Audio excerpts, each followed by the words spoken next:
Aquí, el tiempo no avanza en línea recta, sino en capas. Un lugar donde es imposible saber dónde termina la historia y dónde empieza la ficción. Egipto. Tierra de arena, pirámides y mitos que ya nadie podrá desmentir.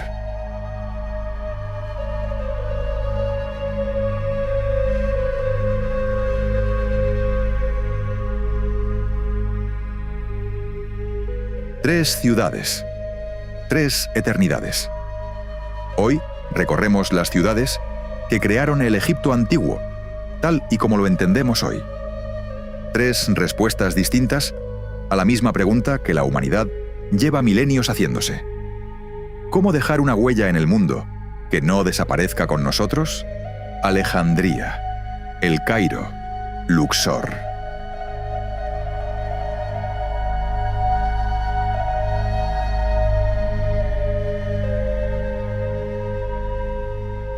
Alejandría nació como una declaración de intenciones.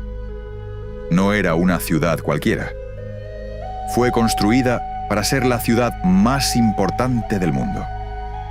Esto es lo que le otorgó su estatus perdurable.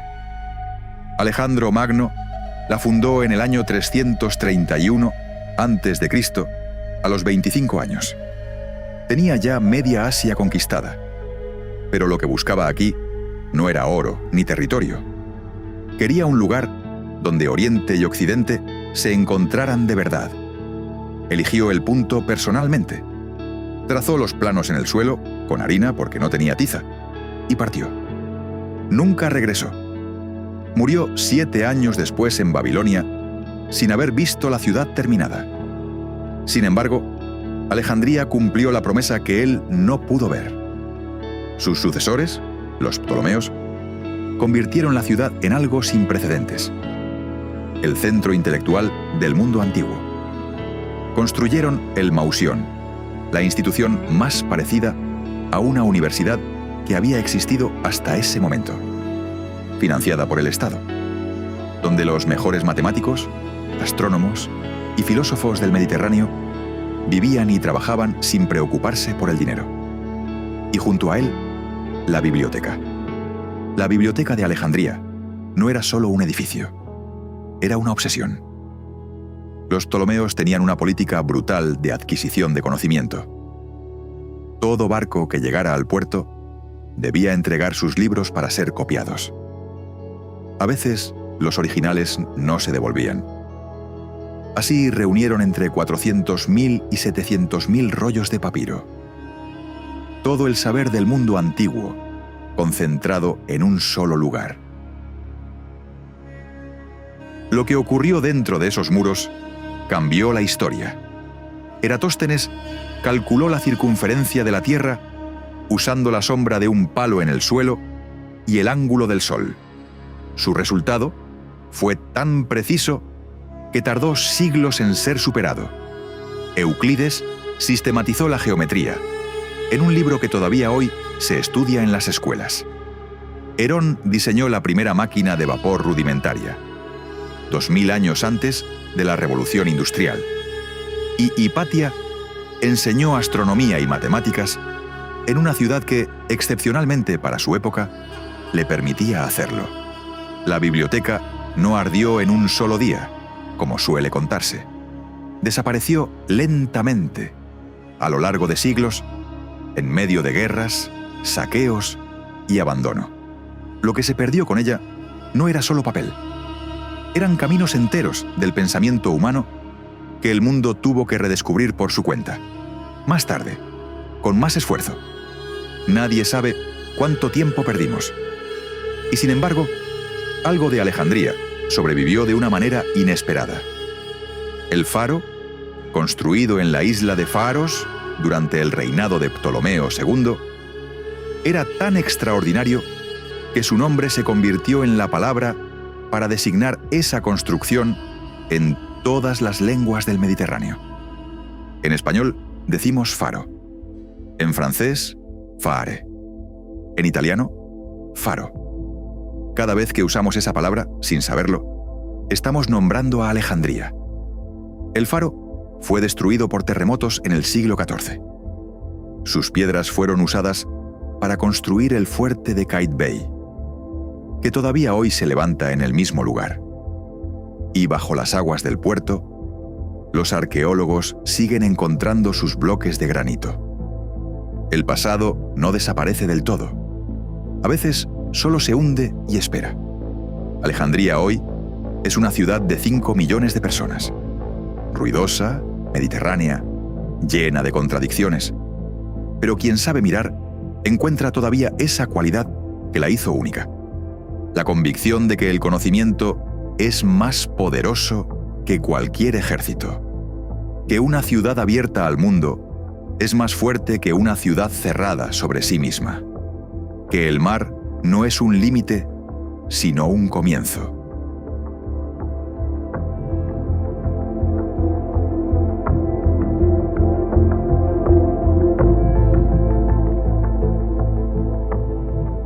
Y si Alejandría fue una ciudad abierta al mar y al pensamiento, la siguiente reúne en sí todo el ruido de la historia, toda la densidad de los siglos, todo el peso acumulado de una civilización que no sabe detenerse.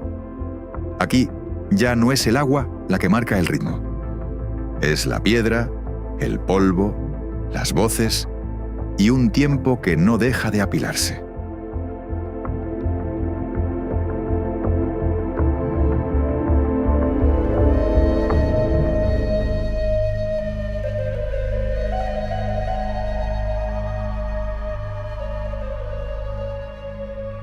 El Cairo no se puede entender de lejos. Hay que entrar en él, dejarse envolver, aceptar que es demasiado grande para cualquier imagen que uno se haya formado antes de llegar. 20 millones de personas. La ciudad más grande de África. Un organismo que no descansa nunca, que respira a través de sus mezquitas, sus mercados, sus atascos interminables y sus callejuelas medievales. Pero bajo todo ese caos moderno, hay algo que pocas ciudades del mundo pueden igualar. 5.000 años de historia acumulada, literalmente debajo de los pies. Bajo las calles de El Cairo duermen ruinas faraónicas. Bajo sus mezquitas hay iglesias coptas. Bajo sus iglesias hay templos romanos. La ciudad no fue construida sobre el pasado. Fue construida dentro de él, capa sobre capa, sin que ninguna época borrara del todo la anterior. A las afueras, en la meseta de Giza, están las pirámides, la única de las 7 maravillas del mundo antiguo que sigue en pie. Y siguen siendo, 4.500 años después, una pregunta sin respuesta definitiva. No porque no sepamos nada. Sabemos mucho. Sabemos que la gran pirámide de Keops contiene más de 2 millones de bloques de piedra, algunos de 80 toneladas. Sabemos que fue construida con una precisión tal que los 4 lados del cuadrado de su base difieren entre sí en menos de 20 centímetros. Sabemos que fue durante casi 4.000 años la estructura más alta del planeta. Lo que no sabemos con certeza es cómo. Cómo organizaron a decenas de miles de trabajadores. Cómo transportaron esos bloques desde canteras a cientos de kilómetros de distancia. Cómo los colocaron con esa exactitud sin tecnología moderna. Las teorías más recientes apuntan a rampas internas, a sistemas de trineos sobre superficies mojadas, a una organización administrativa de una sofisticación asombrosa. Pero cada vez que creemos tener la respuesta, aparece un nuevo detalle que la complica. Las pirámides llevan 4 milenios resistiéndose a ser completamente explicadas. Y quizás eso sea parte de lo que las hace tan extraordinarias. Pero El Cairo no es solo las pirámides. En su centro histórico existe otro mundo, el Cairo islámico, uno de los conjuntos medievales mejor preservados del planeta. El bazar de Khan el-Khalili lleva abierto desde el siglo XIV. No es una atracción turística reconstruida. Es un mercado vivo donde se ha comprado y vendido de manera ininterrumpida durante 600 años. La mezquita de Ibn Tulun, construida en el año 879, es una de las más antiguas del mundo que se conserva casi intacta. Su minarete tiene una rampa exterior en espiral, única en Egipto, que según la leyenda, el califa mandó construir porque un día, aburrido durante la oración, empezó a enrollar y desenrollar un papel y pensó que esa forma sería perfecta para subir al cielo. Y hay un tercer Cairo que casi nadie menciona. El Cairo copto, donde una comunidad cristiana que lleva casi 2000 años preservando su fe, celebra todavía hoy sus misas en copto, una lengua derivada directamente del egipcio antiguo, el idioma de los faraones, vivo en una liturgia cristiana en una ciudad árabe, en el siglo XXI. El Cairo tiene esa capacidad extraña de hacer que cosas que deberían ser incompatibles convivan sin aparente esfuerzo. El Cairo no es un museo. Es una ciudad que decidió seguir viviendo encima de su propio pasado sin pedirle permiso. Y eso, más que cualquier monumento, es lo que lo hace único.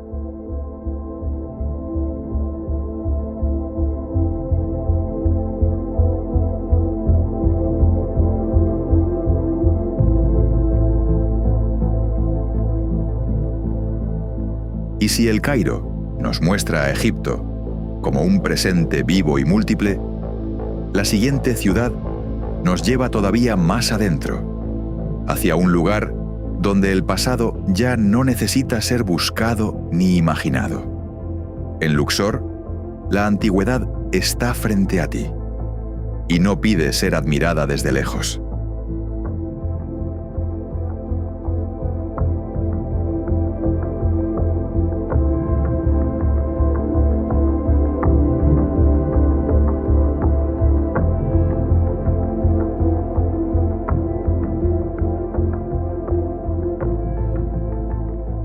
Luxor no es una ciudad con ruinas. Es una ruina habitada. La vida cotidiana ocurre aquí entre columnas de 23 metros de altura, avenidas de esfinges de 3 kilómetros de longitud y templos que llevan en pie más de 3000 años. No hay ningún otro lugar en el mundo donde la antigüedad sea tan física, tan presente, tan imposible de ignorar. En la antigüedad se llamaba Tebas. Fue la capital del Imperio Nuevo Egipcio durante siglos, el período más glorioso de la civilización faraónica. Aquí gobernaron Ramsés II, Tutmosis III, Hatshepsut. Aquí se construyeron los templos más grandes del mundo antiguo. Y aquí, en la orilla opuesta del Nilo, los faraones eligieron esconder sus tumbas, convencidos de que nadie las encontraría jamás. El complejo de Karnak es el conjunto religioso más grande que se haya construido en toda la historia de la humanidad. No un templo, una ciudad de templos, levantada durante más de 2000 años por generaciones sucesivas de faraones que competían entre sí para dejar su huella en un lugar ya sagrado antes de que ellos nacieran. La gran sala hipóstila tiene 134 columnas de hasta 23 metros de altura. Caben dentro de ella la Catedral de Notre Dame de París y la Basílica de San Pedro del Vaticano al mismo tiempo. Los faraones no construían para impresionar a sus súbditos. Construían para los dioses. La arquitectura no era decoración, era argumento.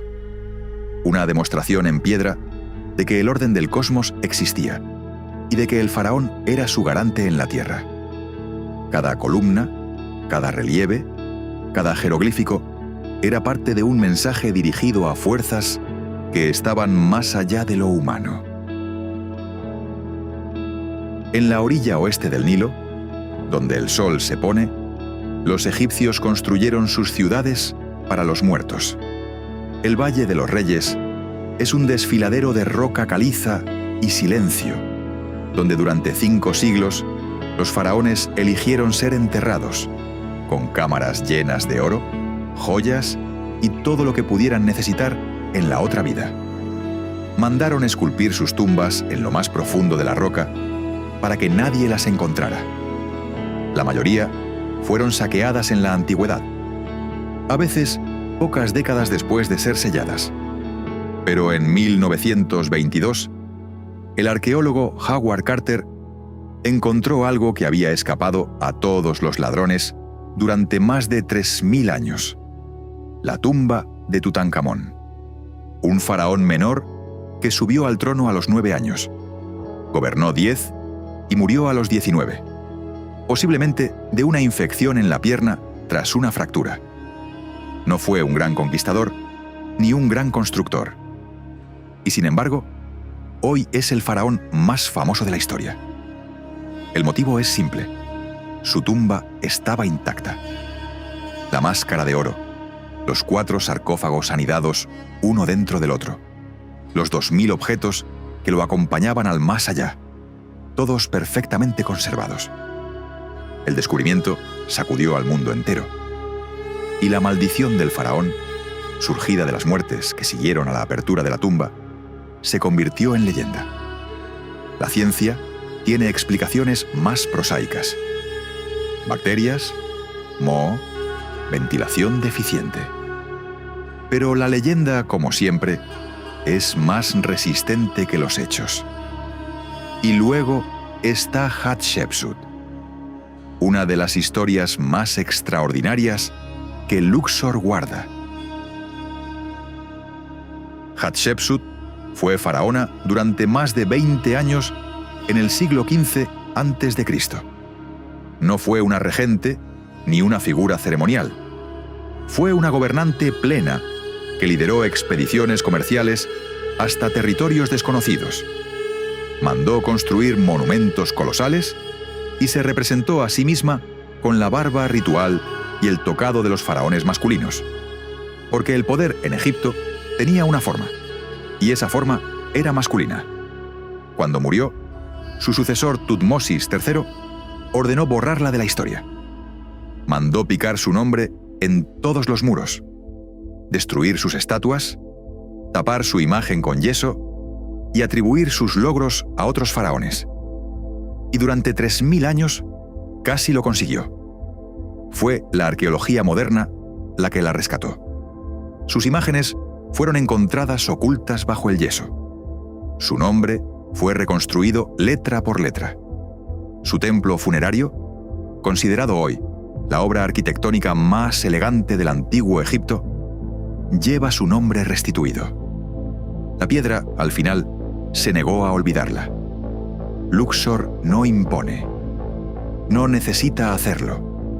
Simplemente está ahí, con esa presencia silenciosa de lo que fue construido con tanta convicción que 3000 años no han sido suficientes para borrarlo.